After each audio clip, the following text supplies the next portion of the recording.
Hello students, अब कर रहे हैं क्वेश्चन 14 एक्सरसाइज 6.3।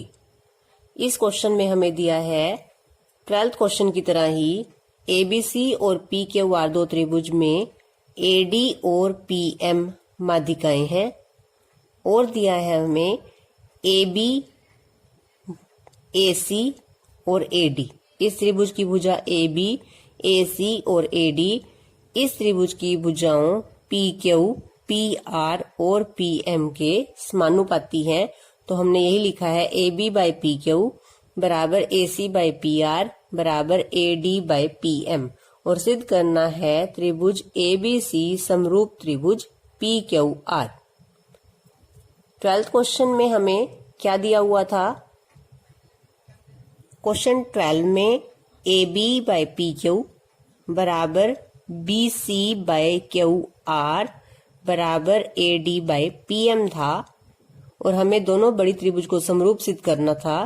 तो हमने कैसे किया था? क्योंकि यहाँ पर डी और एम मध्य बिंदु है तो बी सी और क्यू आर को चेंज करके हमने इन दोनों छोटी त्रिभुज को समरूप सिद्ध किया था और वहां से हमारे पास आया था कोण बी बराबर कोण क्यू। और 14th क्वेश्चन में हमें बी सी भुजा नहीं A B by P Q बराबर A C by P R ऐसा दिया है। ए बी, ए सी और ए डी माध्यिका पी क्यू, पी आर और पी एम के क्रमशः समानुपाती हैं। तो A B by P Q बराबर A C by P R बराबर A D by P M. लेकिन यहाँ हमारे पास कोई मध्य बिंदु नहीं है और हम कौन सी ये भुजा और ये भुजा बराबर है तो मुझे कोण ए बराबर कोण पी बराबर करना है जिससे त्रिभुज ए बी सी समरूप हो जाए। हमारे पास है A B by P Q बराबर A C by P R. जिस बड़ी त्रिभुज को हमें समरूप सिद्ध करना है उसकी ये दो भुजाएं समानुपाती हैं। दो भुजाएं समानुपाती हैं तो उनके बीच का अगर एक कोण बराबर हो जाए तो त्रिभुज समरूप सिद्ध हो सकती हैं। तो अब हम देखते हैं कोण ए और पी को बराबर कैसे सिद्ध करेंगे। तो यहाँ हमने रचना की है डी ई भुजा खींची है बी ए के समांतर। ए बी सी त्रिभुज में डी ई भुजा बी ए के समांतर और एम एन भुजा पी क्यू के समांतर खींची है। अब देखेंगे हम जो डी ई भुजा है वो समांतर है बी ए के। त्रिभुज सी ए बी में देखो आप, जब त्रिभुज की किसी एक भुजा के समांतर भुजा हो तो वो अन्य दो भुजाओं को समान अनुपात में विभाजित करती है। तो अगर ये बीसी भुजा और एसी भुजा समान अनुपात में विभाजित होगी, डी तो मध्य बिंदु है क्योंकि ए डी माध्यिका है, तो ये जो बिंदु है डी ये बीसी को 1:1 में विभाजित कर रहा है क्योंकि ये मध्य बिंदु है। तो ई भी क्या होगा? डी जिस तरह से मध्य बिंदु है तो ई बी ए सी का मध्य बिंदु होगा। एक बार फिर से समझते हैं इस बात को। डी ई भुजा बी ए के समांतर है। हमने आधारभूत समानुपातिक प्रमेय की है।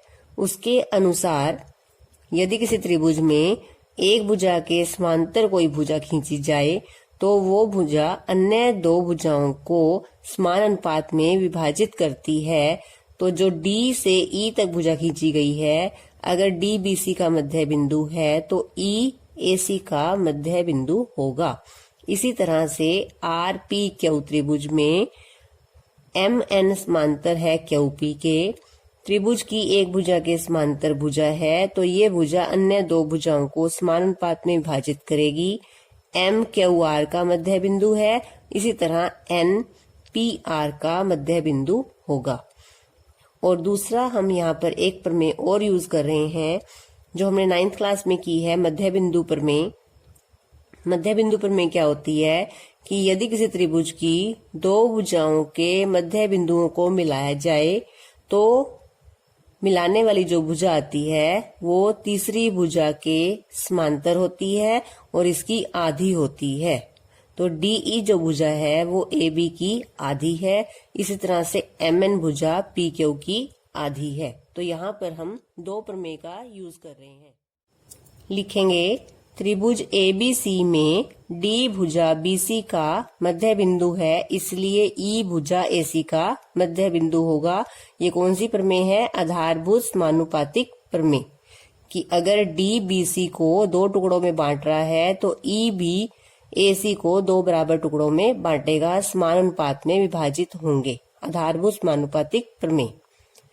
और दूसरी प्रमेय है मध्य बिंदु प्रमेय, जिसके अनुसार अगर डीई भुजा एबी के समांतर है, मध्य बिंदुओं को मिलाने वाली भुजा सामने वाली भुजा के समांतर होती है और आधी होती है, तो डीई बराबर 1/2 AB। यहाँ से अब हमारे पास क्या आ गया? ई जो है एसी का मध्य बिंदु है, तो एसी को क्या लिख सकते हैं हम? 2AE। और यहाँ से AB का मान क्या आ गया? 2 को इधर ले आएंगे, 2DE। इसी प्रकार अब हम दोबारा से इसको ना लिखकर त्रिभुज PQR में भी इसी प्रकार निकाल लेंगे। त्रिभुज PQR में AC जो है वो 2AE के है, AC 2AE के है, तो यहाँ पर PR बराबर 2PN, PR बराबर 2PN, तथा यहाँ पर AB 2DE के है, AB भुजा 2DE के बराबर है, तो यहाँ PQ बराबर 2MN।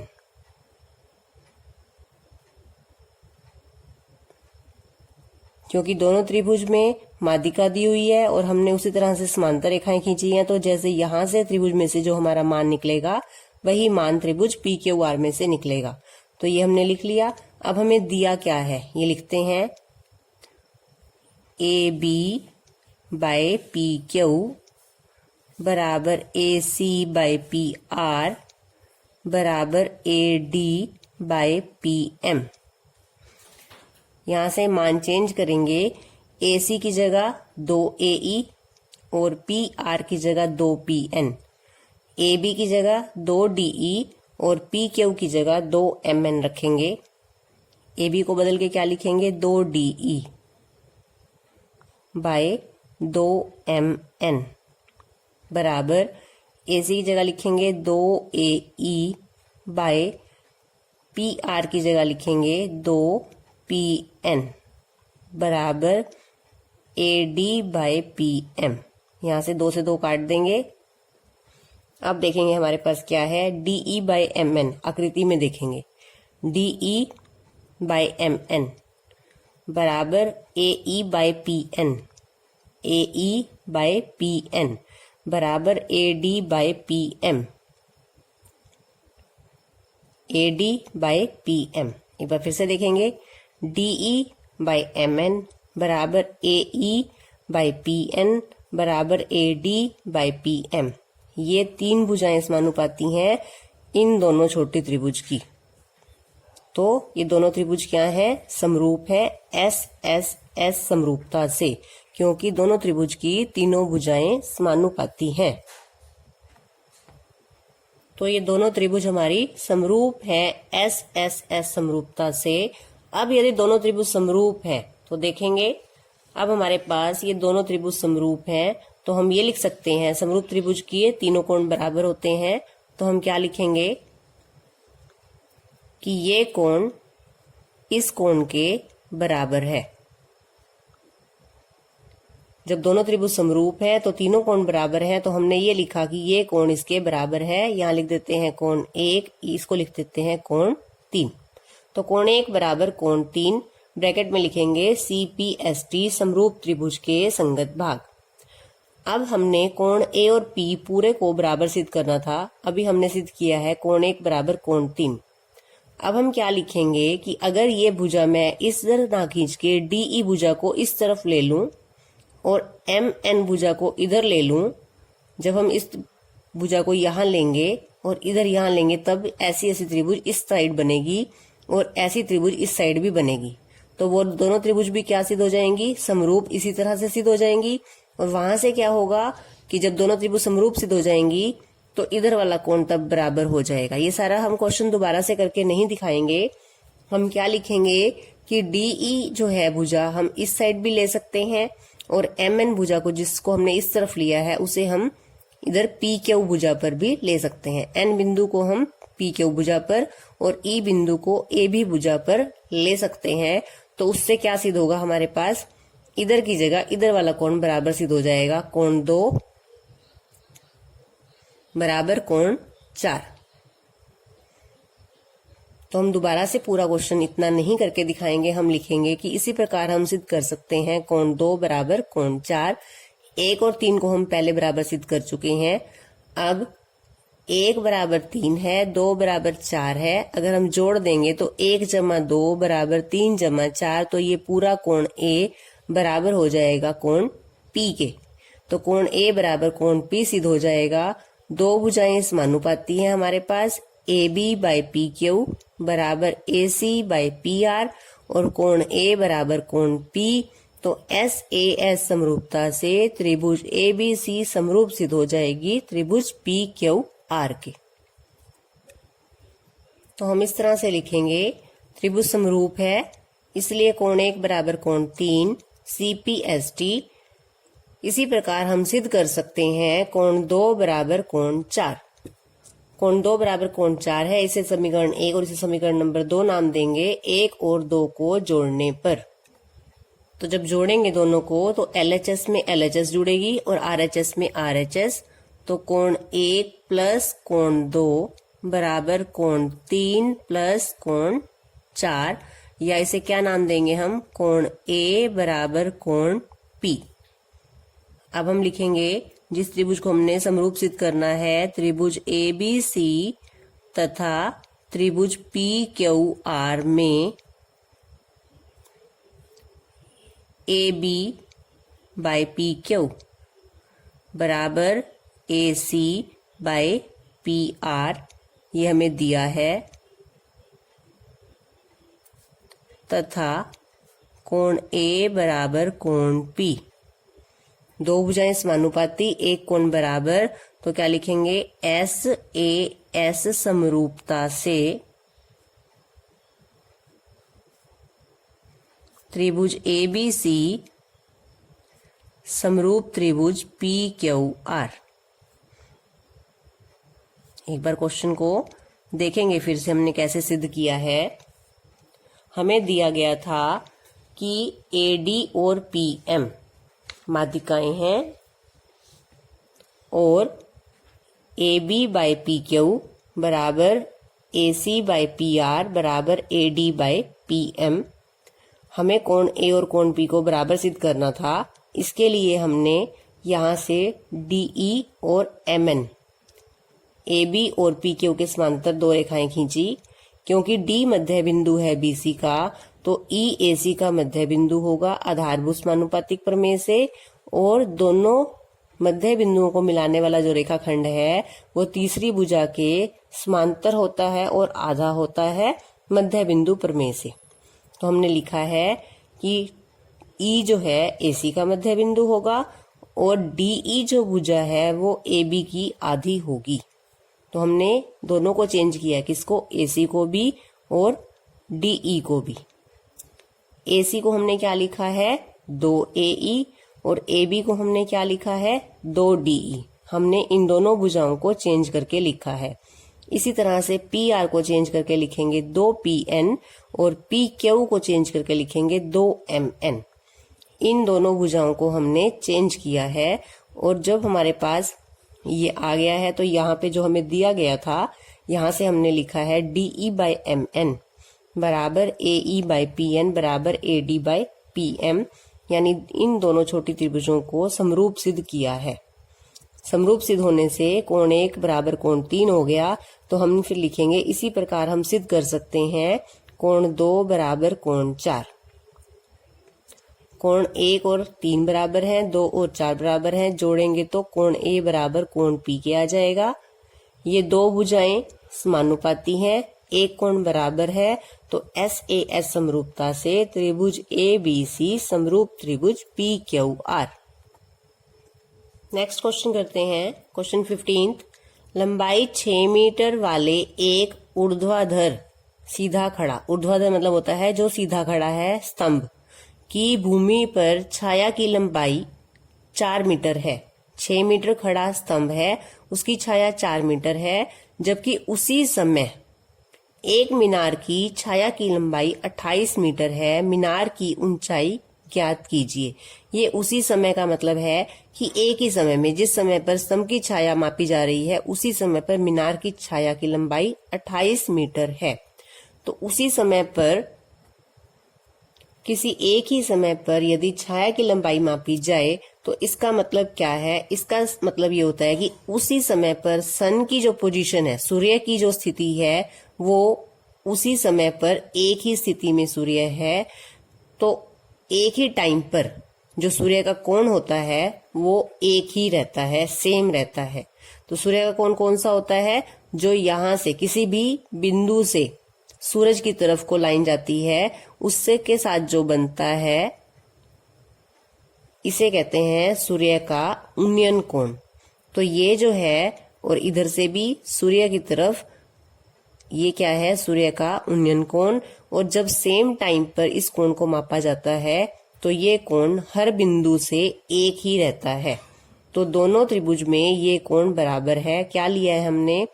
6 मीटर का एक स्तंभ है। स्तंभ की जो छाया कहाँ पड़ती है? जमीन पर पड़ती है। छाया की लंबाई 4 मीटर है।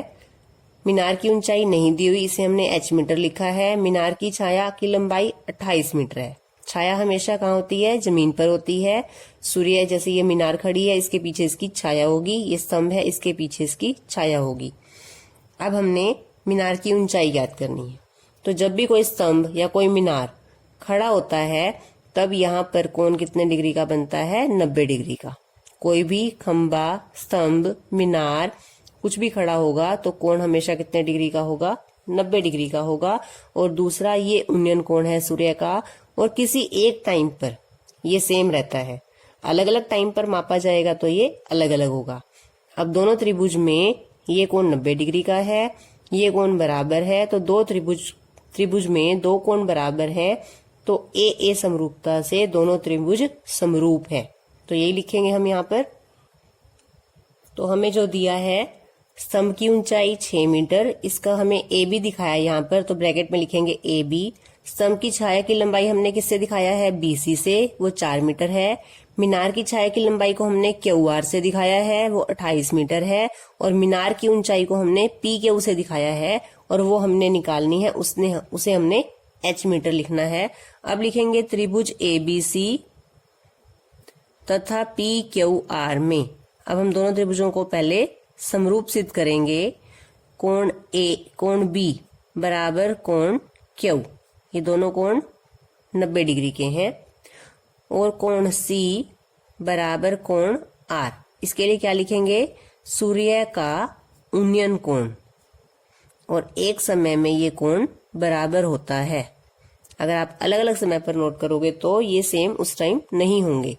तो कोण C बराबर कोण R, दो कोण बराबर हैं, तो ए समरूपता से त्रिभुज ABC समरूप त्रिभुज PQR। अब जब दो त्रिभुज समरूप हैं तो उसकी संगत भुजाएं समानुपाती होती हैं। संगत भुजाएं कैसे लिखेंगे? इसलिए AB, यहां से अगर मैंने AB लिया तो यहां से क्या लेंगे? PQ। AB बाय PQ बराबर BC बाय QR। AB लिया हमने, AB के बाय PQ, क्योंकि ये हमें दिया हुआ है, ये हमने निकालना है। BC बाय QR, ये दोनों हमें दिए हुए हैं। AC और PR को हम नहीं ले रहे। तो ये क्यों लिखा है हमने? समरूप त्रिभुज की संगत भुजाएं समानुपाती होती हैं।